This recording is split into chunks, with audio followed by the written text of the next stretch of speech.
अब नेक्स्ट है rate of reaction और रिएक्शन रेट कांस्टेंट या फिर रेट कांस्टेंट ऑफ रिएक्शन। तो सबसे पहले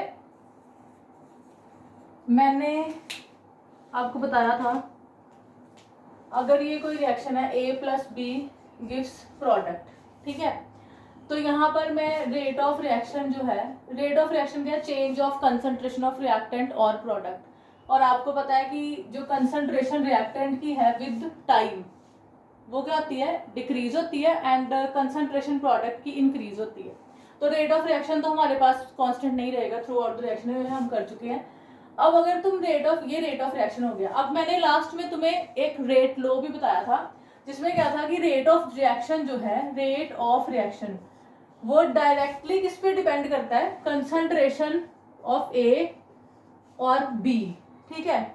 और रेट ऑफ ये एक्सपेरिमेंटली हम डिटर्मिन करते हैं, अकेला ए पे भी डिपेंड कर सकता है, और रेट ऑफ रिएक्शन इस केस में अकेला बी पे भी डिपेंड कर सकता है, और रेट ऑफ रिएक्शन जो है ए की पावर 0.5 बी की पावर 0.5 भी हो सकती है, और इन ये जो पावर है ये ऑर्डर ऑफ द रिएक्शन होता है। अब यहाँ पर रेट ऑफ रिएक्शन जो है इज इक्वल्स टू, इसको लिख देते हैं हम के, प्रोपोर्शनैलिटी साइन हटा के, इज इक्वल्स टू कोई भी एक उठा लो, इसको उठा लिया मैंने, इनटू मोलर कंसंट्रेशन ऑफ ए। अब ये जो ये के है, ये जो के है दैट इज रेट कांस्टेंट, ये जो के है ये रेट कांस्टेंट है। और रेट कांस्टेंट जो है ये सिर्फ और सिर्फ टेम्परेचर चेंज करने से चेंज होता है। अगर हम कंसंट्रेशन चेंज कर दें, प्रेशर चेंज कर दें, तो हमारे पास ये जो के है, के की वैल्यू जो है वो चेंज नहीं होती। तो इट मीन्स कि रेट ऑफ रिएक्शन जो है इसके यूनिट क्या होंगे, मोल पर लीटर पर यूनिट टाइम में पर सेकेंड जो भी है, ठीक है। बट ये जो रेट कांस्टेंट है इसके यूनिट डिपेंड करते हैं order of the reaction. Order क्या है, whether the reaction is zero order, first order, second order, उस पर डिपेंड करते हैं। तो रेट ऑफ रिएक्शन क्या है, rate of reaction is change of concentration of product और रिएक्टेंट विद टाइम। बट जो रेट कांस्टेंट है that is constant of proportionality, ठीक है। और ये जो हम रेट ऑफ रिएक्शन ये लिख रहे हैं ये हम एक्सपेरिमेंटली डिटर्मिन, हमें रिएक्शन देख के पता नहीं चलता कि ये जो रिएक्शन है, फॉर एग्जांपल अगर मैं कुछ लिख दूं 5A + 6B गिव्स प्रोडक्ट, तो हम ये नहीं लिख सकते हैं कि रेट ऑफ रिएक्शन A की पावर 5 B की पावर 6, नो। ये इस पे कितना डिपेंड करती है रिएक्शन वो हमें पता चलता है एक्सपेरिमेंटली, एक तो एक्सपेरिमेंटली, दूसरा उसका मैकेनिज्म देख के, ठीक है। मैकेनिज्म में दो, अगर जो रिएक्शन है एक या एक से ज्यादा स्टेप्स में हो रही है तो हम क्या करते हैं, हाँ जी, सपोज फर्स्ट स्टेप जो है इसका ये है A + B गिव्स, यहाँ पे इंटरमीडिएट बन रहा है कोई, ठीक है। और ये जो है ये स्लो स्टेप है, उसके बाद इंटरमीडिएट जो है वो प्रोडक्ट दे रहा है, यहाँ पे मैं 2A ले लेती हूँ।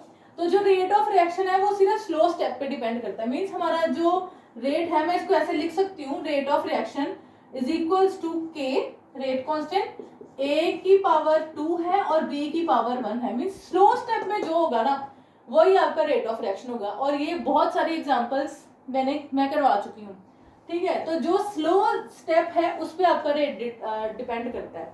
अब आपको कई बार ऐसा लिखा होगा, हाँ जी, A gives B, B + C gives D and D gives product. तो यहाँ पर आपको लिखा होगा ये वाला स्टेप जो है ये स्लो है और ये स्टेप है जो फास्ट है, ठीक है, ऐसा कुछ लिखा होगा।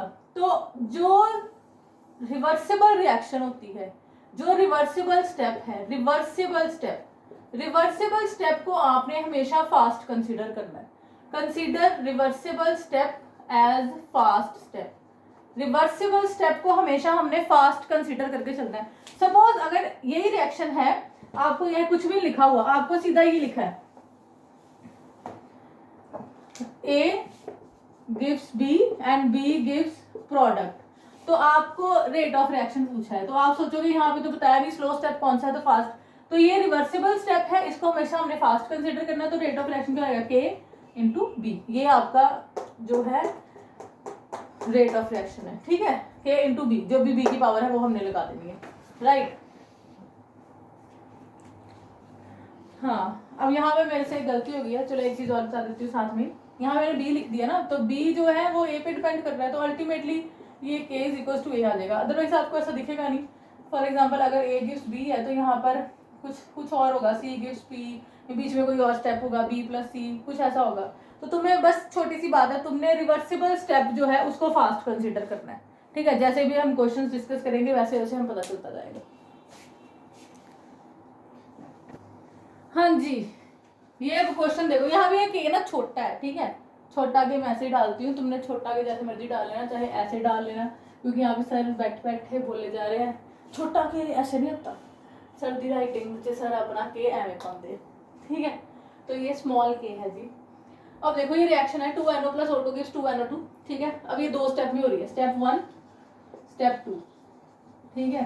तो step 1 NO + O2 reversible step है, NO3 दे रहा है। अब NO3 जो है ये क्या कर रहा है, प्लस NO2 + NO2 दे रहा है, ठीक है। हमें हमारा डिजायर्ड प्रोडक्ट इज दिस, ये स्लो स्टेप है। अब तुम देखोगे रेट क्या है, रेट इज इक्वल टू के NO3 × NO, this is wrong, ये गलत है, क्योंकि तुमने देखना स्लो स्टेप ये है, तो पहले हमें देखना है रिएक्शन में कोई रिवर्सिबल स्टेप तो नहीं है।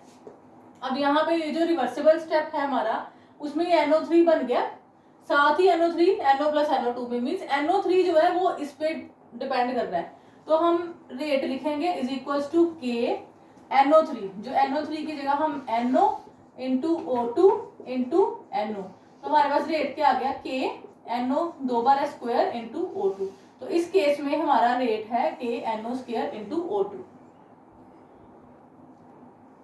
हाँ जी, तो यहाँ पे मैंने NO3 की जगह NO × O2 क्यों लिखा, पहली बात ये रिवर्सिबल स्टेप है, ये बन रहा है, साथ ही ये वापस NO + O2 बन रहा है, तो ये एज इंटरमीडिएट काम कर रहा है।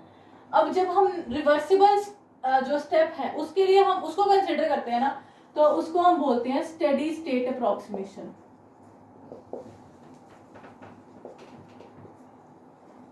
ठीक है। हाँ जी, तो अब यहाँ पर जो ये रिवर्सिबल स्टेप है हमारा, वहां पे NO3 works as an intermediate, तो जहां पर इंटरमीडिएट, कहीं भी इंटरमीडिएट की बात आएगी वहां पे स्टेडी स्टेट अप्रोक्सीमेशन प्रिंसिपल लग जाता है। स्टेडी स्टेट अप्रोक्सीमेशन के प्रिंसिपल के according rate of formation is equal to rate of disappearance हो जाती है, तो यहाँ पर NO3 की जगह पे हम इन दोनों को लिख रहे हो, तो ऐसे क्वेश्चंस को आपने ऐसे सॉल्व करना है। हाँ जी, अब देखो स्टेडी स्टेट जो प्रिंसिपल आएंगे, स्टेडी स्टेट अप्रोक्सीमेशन, यहाँ पे आप कंफ्यूज मत करना कि सिर्फ रिवर्सिबल के लगता है, जहाँ पे भी इंटरमीडिएट फॉर्म होता है वहाँ पे हम स्टेडी स्टेट लगाते हैं। तो यहाँ पे rate of formation of intermediate is equal to rate of disappearance of intermediate होता है। फॉर एग्जाम्पल ये मैंने लिखी है, अगर A + B गिव्स C, तो यहाँ पे C जो प्रोडक्ट दे रहा है ये स्लो स्टेप है, तो देखो C यहाँ पे इंटरमीडिएट का काम कर रहा है, तो अगर मैं रेट ऑफ रिएक्शन लिखूँ के C पे डिपेंड करता है, स्लो स्टेप है, तो बट ये C जो है यहाँ पे फॉर्म हो रहा है, ठीक है, ये इंटरमीडिएट है, तो ये इंटर्न इस पे डिपेंड कर रहा है ना, तो यहाँ पे हमारा rate of reaction K × A × B आ जाएगा, ठीक है। तो इसको जहाँ पे इंटरमीडिएट की बात आएगी वहां पे हमने स्टेडी स्टेट अप्रोक्सीमेशन यूज करना है। अब यहाँ पर ये 2 क्वेश्चन है, ये तो इजी से समझ में, CBSE 2007 में आया था। ये रिएक्शन है, ये इसके 2 स्टेप है, रेट लो लिखो, तो ये स्लो स्टेप है, तो जो रेट ऑफ रिएक्शन है इज इक्वल टू के NO2 × NO2 का स्क्वायर, ये तो हो गया सॉल्व। इसके बाद ये नेक्स्ट क्वेश्चन देखो, इसके 3 स्टेप्स हैं इसके, तो ये रिवर्सिबल स्टेप है, उसके बाद ये स्लो स्टेप है, ये फास्ट स्टेप है। तो सबसे पहले तुमने स्लो स्टेप देखना है, तो तुम रेट ऑफ रिएक्शन क्या है इज इक्वल टू के N2O2 × H2। अभी देखो N2O2 यहाँ पे बन रहा है, तो ये एज यहाँ पे यूज हो रहा है, जैसे ही बना वैसे ही, तो ये एज इन शॉर्ट ये डिपेंड किस पे कर रहा है, NO के ऊपर ना, तो यहाँ पे हम क्या कर देंगे NO2 की जगह NO² × H2, तो यहाँ पे रेट ऑफ रिएक्शन हमारे पास ये आ गया। अब उन्होंने ऑर्डर पूछा हुआ है, तो ऑर्डर क्या आ गया, 2 + 1 थर्ड ऑर्डर रिएक्शन है ये, this is third order reaction. तो हाँ जी, अब सबसे पहली चीज है कि अगर इसके अकॉर्डिंग तुम लिखते तो यहाँ पे सेकंड ऑर्डर रिएक्शन हो जाना था तुम्हारा, तो यहाँ पे तुमने देखना है कि N2O2 है ये एज इंटरमीडिएट काम कर रहा है, यहाँ पर बन रहा है, यहाँ पर कंज्यूम हो रहा है, और यहाँ पे इन टर्न ये डिपेंड किस पे कर रहा है, NO के ऊपर, तो यहाँ पे हमने NO² लिखना है।